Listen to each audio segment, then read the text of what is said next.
Hello student, मेरा नाम है अर्पित और आज हम लोग क्लास 10th मैथ्स का चैप्टर 1 रियल नंबर देखने जा रहे हैं। अगर इस चैप्टर का बोर्ड एग्जाम में वेटेज देखें तो इस चैप्टर से 6 से 8 मार्क्स का सवाल बनता ही बनता है। अगर हम लोग इस चैप्टर के कुछ इंपॉर्टेंट टॉपिक देखें, वो टॉपिक आपके हैं फंडामेंटल थ्योरम ऑफ अर्थमेटिक और प्रूफ ऑफ इरेशनैलिटी, जो हम आगे आने वाली वीडियो में काफ़ी डिटेल में देखने वाले हैं। कुछ ऐसे भी टॉपिक हैं जो इस चैप्टर से बिल्कुल डिलीटेड हैं, हमें बिल्कुल नहीं पढ़ने हैं, जैसे इक्वलिट डिवीजन ऑफ लेमा और डेसिमल एक्सपेंशन। अगर इस चैप्टर का नाम देखें तो वो है रियल नंबर। तो एक काम करते हैं हम लोग, क्यों ना इस रियल नंबर के अंदर जितने सारे नंबर आते हैं उनके बारे में कुछ जानकारी ले लेते हैं। अगर एक बार हम सारे नंबर के बारे में कुछ जान गए तो हमें ये कन्फ्यूजन बिल्कुल नहीं होगा कि कौन से नंबर को आज से हम रेशनल नंबर कहेंगे और कौन से नंबर को हम लोग इरेशनल नंबर कहेंगे। तो इसके लिए नंबर का क्लासिफिकेशन देखना ज़रूरी है। अगर हम नंबर का क्लासिफिकेशन देखें तो नंबर को हम लोग दो ब्रांच में बांटे हैं, रियल नंबर और एक है इमेजिनरी नंबर। रियल नंबर वैसे नंबर को कह सकते हैं जिसे हम नंबर लाइन पे रिप्रेजेंट कर सकें, चाहे वो डेसिमल के नंबर हो, चाहे वो फ्रैक्शन के नंबर हो, चाहे वो इंटीजर वाले नंबर हो, चाहे वो नेगेटिव नंबर हो। मतलब जितने भी नंबर आपको दिख रहे हैं वो सारे रियल नंबर में आते हैं। कुछ ऐसे भी नंबर हैं जो इमेजिनरी नंबर हैं, जो हमें बिल्कुल नहीं पढ़ने हैं, ये क्लास 11 से स्टार्ट होते हैं। हालांकि अगर थोड़ी सी जानकारी रखें इसके बारे में तो आपको नंबर वो हैं रूट के अंदर माइनस के नंबर, जैसे -1 उसके ऊपर रूट लगा है, ये बिल्कुल हमें नहीं पढ़ने हैं अभी। अगर रियल नंबर में देखें तो रियल नंबर के दो ब्रांच निकलते हैं, रेशनल नंबर और एक है इरेशनल नंबर। अब इरेशनल नंबर वैसे नंबर हैं जो काफ़ी जिद्दी टाइप के नंबर हैं, जैसे √2, √3, √5, जो कि हमको आगे आने वाले वीडियो में इसका प्रूफ भी देखना होता है कि इनको हम लोग इरेशनल कैसे प्रूफ करेंगे। फिलहाल अगर हम देखें रेशनल नंबर के बारे में तो रेशनल नंबर के अंदर ही सारे नंबर आते हैं, चाहे वो इंटीजर वाले नंबर हो, चाहे वो फ्रैक्शन वाले नंबर हो।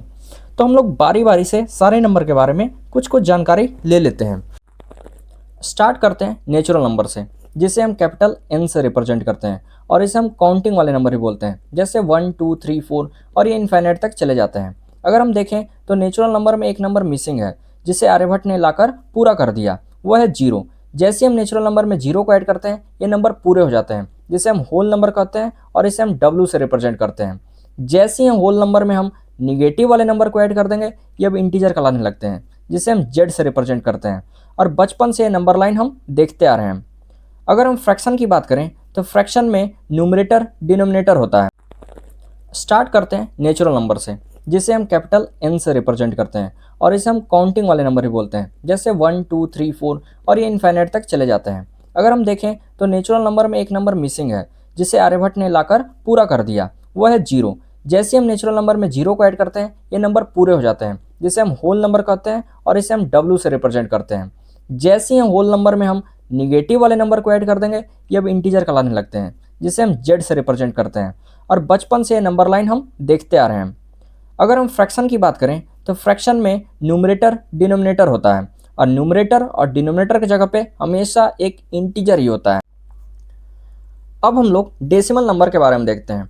डेसिमल नंबर फ्रैक्शन वाले नंबर से ही आते हैं। जैसे मेरे पास एक फ्रैक्शन है 5/10, अगर इसको हम सॉल्व करेंगे तो ये बनेगा 1/2, 1/2 आगे जाके 0.5 डेसिमल में आएगा। अब डेसिमल नंबर 3 प्रकार के होते हैं, जैसे टर्मिनेटिंग डेसिमल। टर्मिनेटिंग डेसिमल वैसे डेसिमल को बोलते हैं जहाँ पे आपके डेसिमल के बाद डिजिट टर्मिनेट कर जाए, मतलब कि खत्म हो जाए, जैसे 0.5, जैसे 2.1। अब यहाँ पे आगे कोई डिजिट चल नहीं रहा है तो इसे हम टर्मिनेटिंग डेसिमल कहते हैं। दूसरे हैं आपके non terminating, non repeating. Non terminating मतलब डेसिमल इस बार खत्म नहीं होंगे, और नॉन रिपीटिंग मतलब जब खत्म नहीं होंगे तो वो रिपीट भी नहीं करेंगे। जैसे फेमस एग्जांपल है आपका पाई का वैल्यू। पाई का वैल्यू ना तो खत्म होता है और ना ही रिपीट करता है।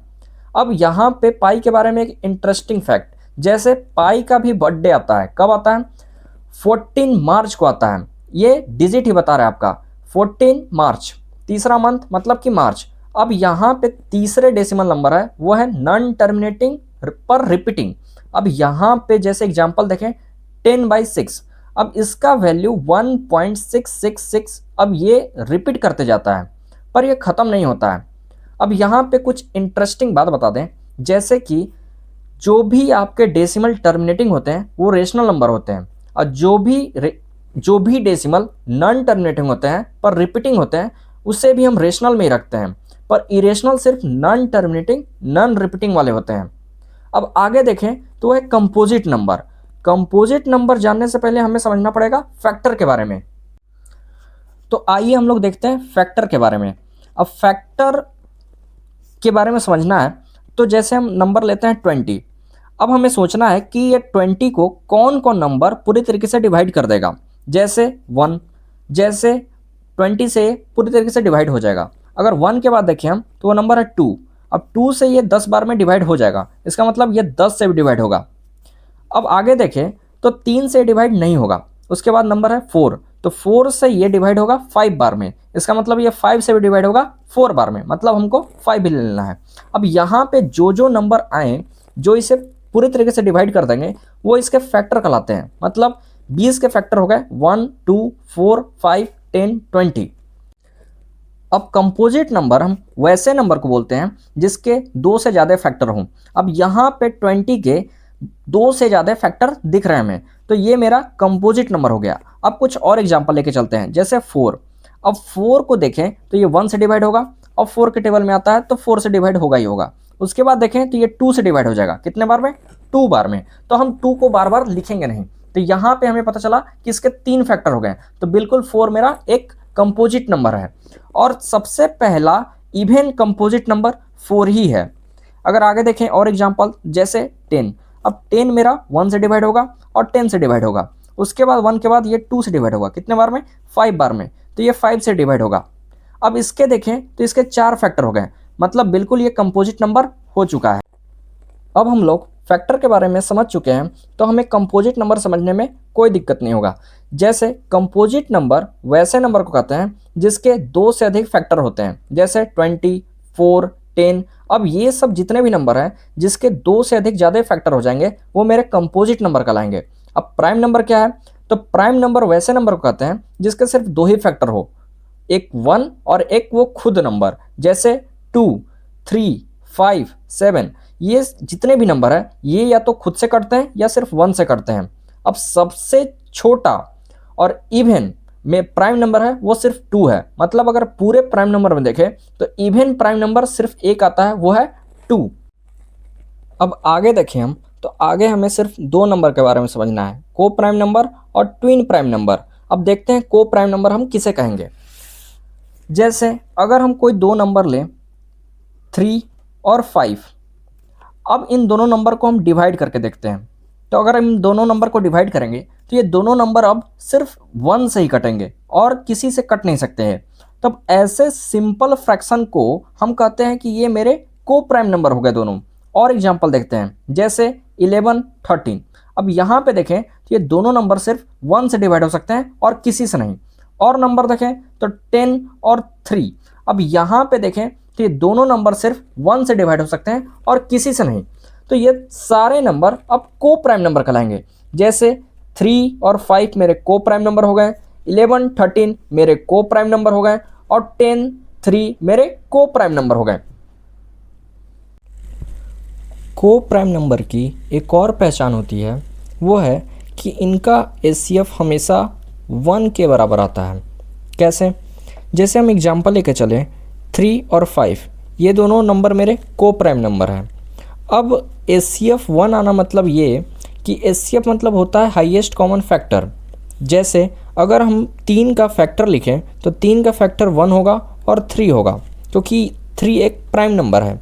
अगर हम 5 का फैक्टर लिखें तो 5 का भी फैक्टर 1 होगा और ये खुद होगा, मतलब 1 और 5। इन दोनों में अगर हम कॉमन फैक्टर देखें तो वो है 1, मतलब 3, 5 का कॉमन फैक्टर निकला 1।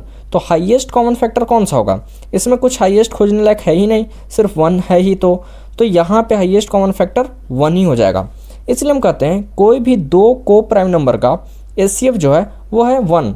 अब कुछ और एग्जांपल लेते हैं, जैसे 10 और 3 ये दोनों नंबर मेरे को प्राइम नंबर हैं। अब 10 का फैक्टर 1 होगा, 10 होगा, 2 होगा, 5 होगा। और अगर हम 3 का फैक्टर देखें तो वो है 1 है, 3 है। अब दोनों में कॉमन फैक्टर 1 है तो हाईएस्ट कॉमन फैक्टर भी 1 ही होगा। इसलिए हम कहते हैं कि एचसीएफ हमेशा 1 आता है 2 को प्राइम नंबर का। अब यहाँ पे एक और इंटरेस्टिंग फैक्ट है, हमेशा ये जरूरी नहीं है कि दो प्राइम नंबर ही को प्राइम नंबर बनेंगे। जैसे यहाँ पे हमने देखा कि 10 मेरा कंपोजिट नंबर है और 3 मेरा प्राइम नंबर है, फिर भी ये दोनों मेरे को प्राइम नंबर हुए। अब आगे देखते हैं हम लोग ट्विन प्राइम नंबर के बारे में। ट्विन प्राइम नंबर काफ़ी सिंपल है, लगातार दो प्राइम नंबर जिनके बीच गैप 2 का हो, जैसे 3, 5, 11, 13, 17, 19। इस वीडियो में हम लोग सारे नंबर की बात कर चुके हैं, तो इस वीडियो के लिए इतना ही। अगले वीडियो में हम लोग रेशनल नंबर और इरेशनल नंबर के बारे में काफ़ी डिटेल में बातें करेंगे और समझेंगे कि रेशनल नंबर और इरेशनल नंबर में कौन कौन से नंबर आएंगे। तब तक के लिए पढ़ाई से रिश्ता बनाकर रखिए। मिलते हैं अगले वीडियो में।